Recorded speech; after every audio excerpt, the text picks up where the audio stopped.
नमस्कार साथियों, हिंदी स्टेनो बढ़ोत वाले चैनल में आपका हार्दिक स्वागत है।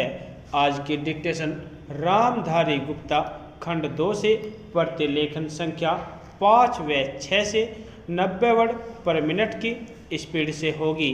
तो आइए शुरू करते हैं। डिक्टेशन शुरू होगी 5 सेकंड बाद।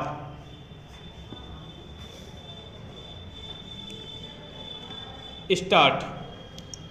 महोदय, बच्चों को जो ज्ञान प्राप्त हो वह अनुभव से प्राप्त हो, न कि केवल स्मरण शक्ति पर आश्रित रहकर रटाई द्वारा उन्होंने सोचा था।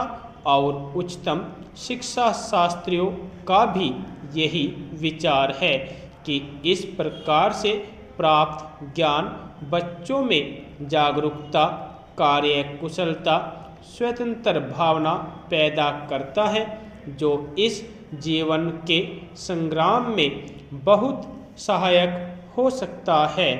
दूसरा मौलिक विचार उनका यह था कि इस प्रकार की शिक्षा इस देश के लिए अनुकूल ही नहीं बल्कि अनिवार्य है। बच्चों से जो कुछ भी काम कराया जाए वह उत्पादक काम हो, और उससे जो कुछ भी पैदा हो उससे शिक्षा का व्यय यदि पूरा नहीं तो अधिकांश निकल सके। क्योंकि यदि शिक्षा का व्यय दूसरे प्रकार से निकालने का प्रयत्न किया जाएगा तो वह बोझ इतना बड़ा होगा कि शिक्षा सार्वजनिक नहीं बन सकेगी।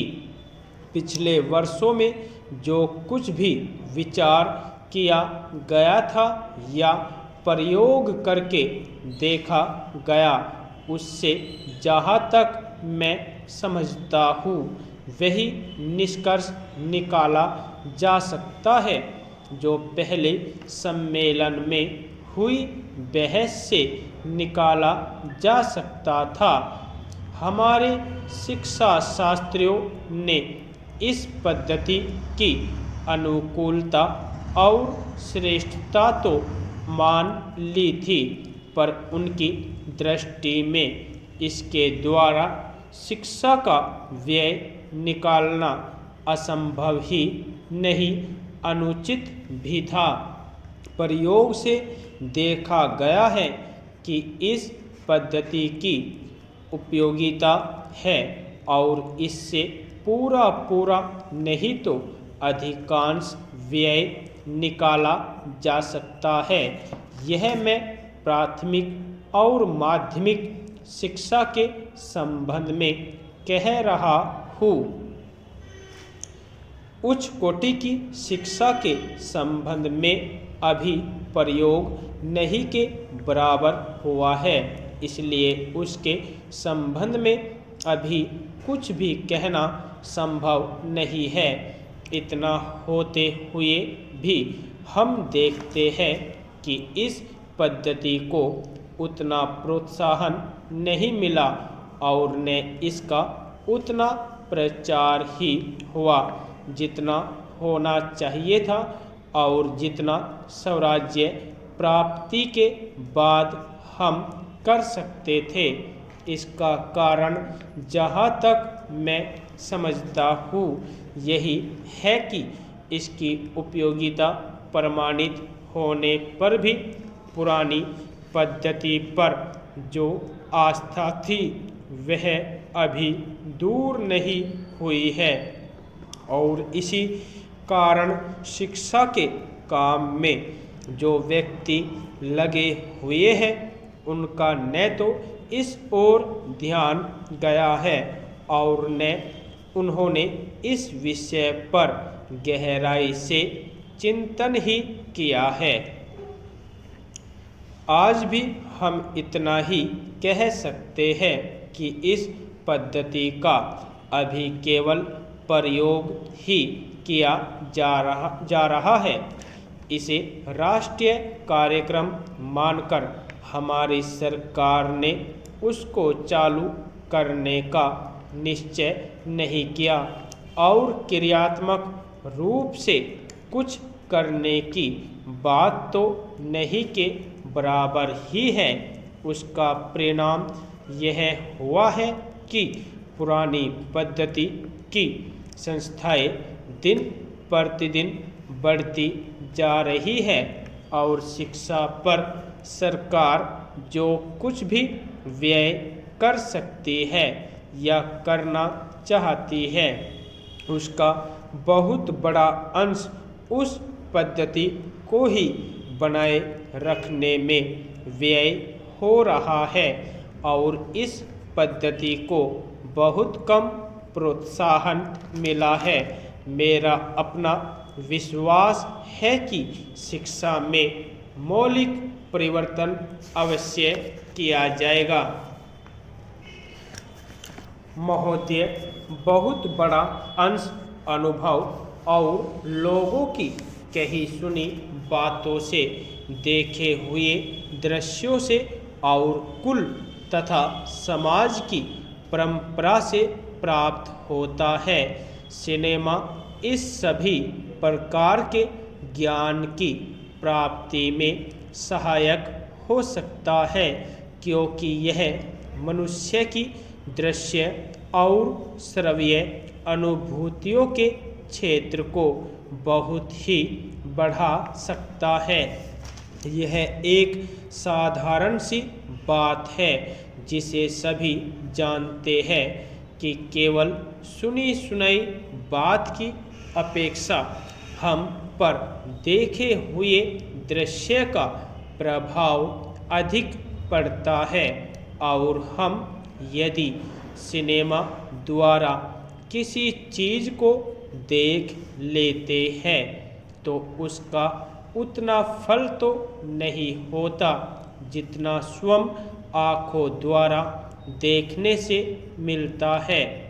उससे तो कहीं अधिक अमिट छाप किसी के सामने किसी दृश्य के वर्णन करने से पड़ती है। मन बहलाव के भी साधन कितने ही प्रकार के होते हैं।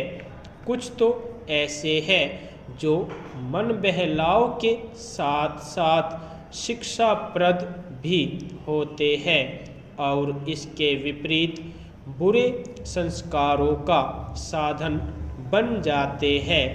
मैं स्वयं यह दावा नहीं कर सकता कि मैंने बहुत सी फिल्में देखी है।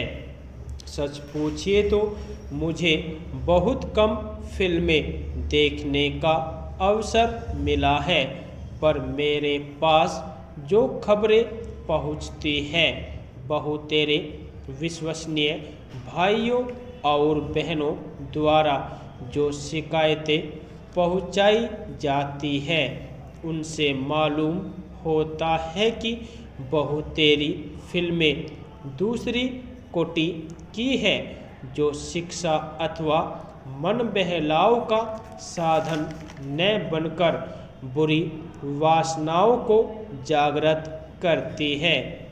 विशेषकर युवकों के चरित्र पर बुरा प्रभाव डालती है। हो सकता है कि इस प्रकार की फिल्में अधिक लोकप्रिय होती हो, उनके द्वारा अधिक पैसे कमाए जा सकते हो। कुछ लोग यह कह सकते हैं कि फिल्म निर्माताओं का काम ऐसी फिल्मों को बनाना है जो लोकप्रिय हो क्योंकि वे एक प्रकार की मांग को पूरा करती है।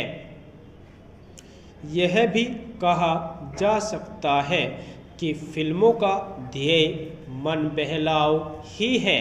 उसको तो तभी सफल मानना चाहिए जब फिल्में उन लोगों का मन बहला सके जिन लोगों के लिए बनाई गई हो।